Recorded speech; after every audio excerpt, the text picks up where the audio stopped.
চট্টগ্রামের চান্দগাঁও এলাকায় একটি বাসায় অভিযান চালিয়ে গোপনে তৈরিকৃত ৮ লাখ পিস নকল সিগারেটের ব্র্যান্ড রোল জব্দ করেছে পুলিশ, যার বাজার মূল্য অন্তত ৫ কোটি টাকা। এই ঘটনায় ৫ জনকে গ্রেফতার করা হয়েছে। সকালে সংবাদ সম্মেলনে এ তথ্য জানায় চট্টগ্রাম মহানগর গোয়েন্দা বিভাগ।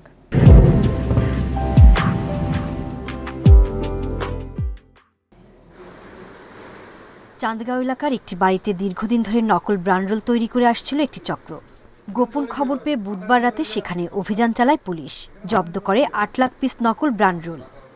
ব্যান্ড রোল তৈরি করছে জাতীয় রাজস্ব বোর্ডের ব্যান্ড রোল, যেটি সিগারেটের গায়ে লাগানো থাকে।